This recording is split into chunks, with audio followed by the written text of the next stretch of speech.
नमस्कार साथियों, हम बात कर रहे थे कक्षा 6 से कक्षा 12 के अंतर्गत राजस्थान अध्ययन, सामाजिक विज्ञान और हमारा राजस्थान पुस्तक के बारे में।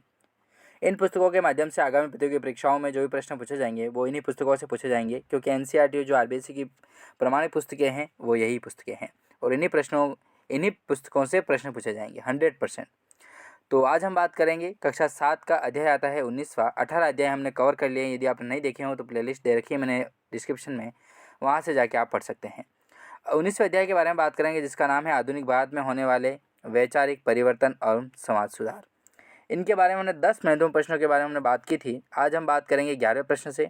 जो इंपॉर्टेंट प्रश्न बनेंगे उन्हीं से प्रश्न उठाए हैं। तो चलिए शुरू करते हैं। 11वां प्रश्न आता है, मुसलमानों को शिक्षा की मुख्य धारा में लाने का श्रेय किसे जाता है? तो सैयद अहमद खां को जाता है। साइंटिफिक सोसाइटी का गठन किसने किया था? तो सैयद अहमद खां के द्वारा जो है वो साइंटिफिक सोसाइटी का गठन किया जाता है। स्वामी दयानंद सरस्वती के बचपन का क्या नाम था? तो मूलशंकर जो है स्वामी दयानंद सरस्वती के बचपन का नाम था। आर्य समाज की स्थापना किसने की थी? तो स्वामी दयानंद सरस्वती के द्वारा ही आर्य समाज की स्थापना की जाती है। स्वामी विवेकानंद के बचपन का नाम क्या था? तो नरेंद्र दत्त जो है वो स्वामी विवेकानंद के बचपन का नाम था।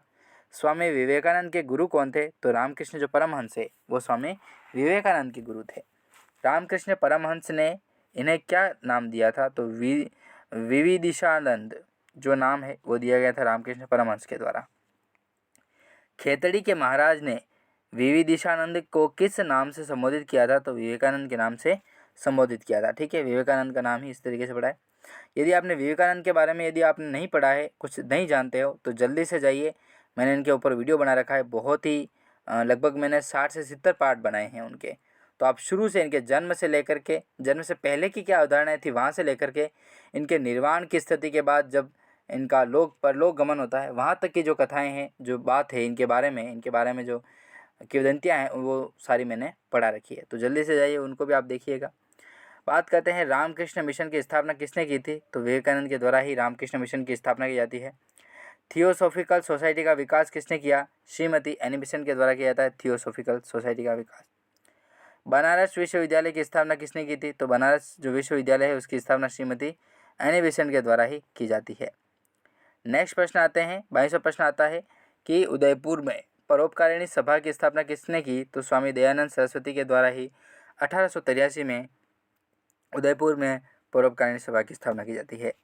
संपत सभा का गठन किसने किया था? तो संपत जो सभा है उसका गठन किया जाता है गोविंद गुरु के द्वारा। सुरजी भगत सूरजमल दास ने किनमें जन चेतना फैलाने का कार्य किया था? तो जनजाति वर्ग जो थे उनमें जन चेतना फैलाने का कार्य किया था।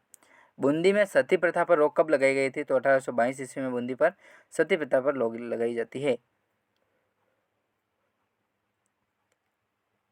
कोटा में कन्यावत पर रोक कब लगाई गई थी? तो 1834 ईस्वी में जो है वो कोटा में कन्यावत पर रोक लगाई जाती है।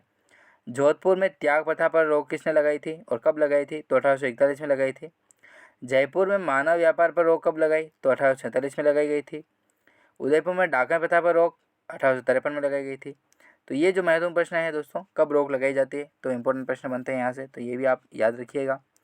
प्रश्न आता है 31वां कि राजपूत हितकारिणी सभा का गठन कब किया गया था? तो 1889 में अजमेर में किया जाता है।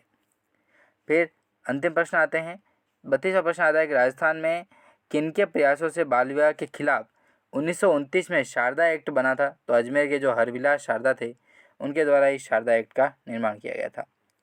अलवर में किसने अपने घर के मंदिर के दरवाजे हरिजनों के लिए खोल दिए थे? तो पंडित हरि नारायण जो शर्मा थे उनके द्वारा ये जो शुभ कार्य है वो किया गया था। अब हम बात करेंगे 20वां अध्याय, जिसका नाम है भारत की अर्थव्यवस्था और अंग्रेजी शासन पर प्रभाव। इनसे जो भी प्रश्न बनेंगे दोस्तों महत्वपूर्ण, वो हम कवर करते जाएंगे। तो वीडियो को लाइक करें, सब्सक्राइब करें। मिलते हैं नेक्स्ट वीडियो में। जय हिंद।